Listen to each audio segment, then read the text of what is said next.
Li ser van vîdyoyan hêjaya mirov çend gotinan bibêje.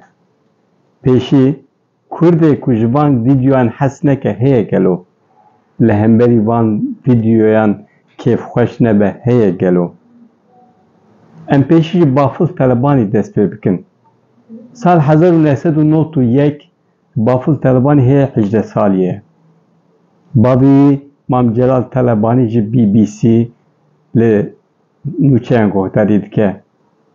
Dengê Leyla Zana li Meclisa Tirkiyeyê bilind dibe û Mam Celal Talebanî ji vê yekê kêfxweş dibe.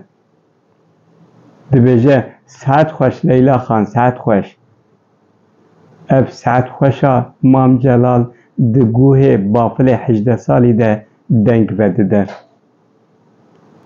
Paşê sal dibe 92 ew Parlamentoya Kurdistana federe ava dikin. û Mam Celal jî yek ji avakarê vê parlemenê ye.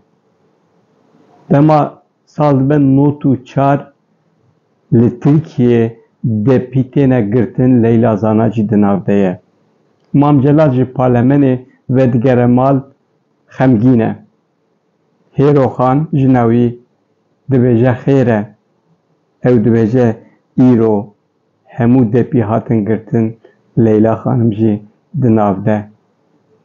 Wê çaxê Bafil 18 salî ye.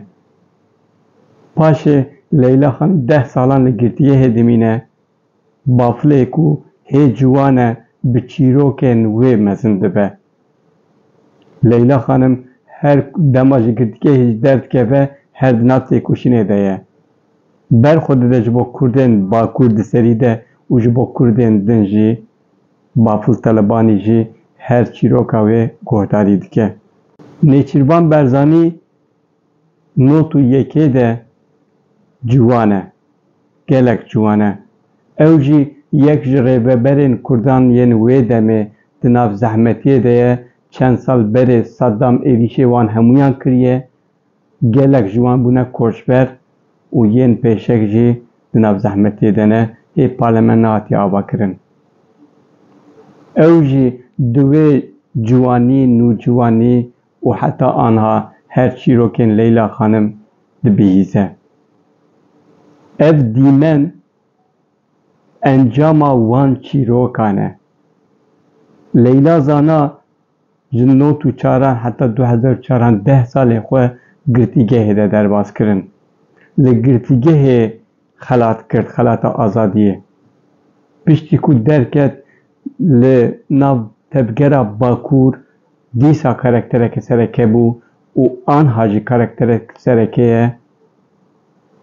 Wê çaxê jî li Başûr û li Rojava û li Rojhilat dengê wê hebû, navê wê hebû, anha jî. Leyla Xanim here Başûr wê bi vî awayî wî pêşwazî bikin.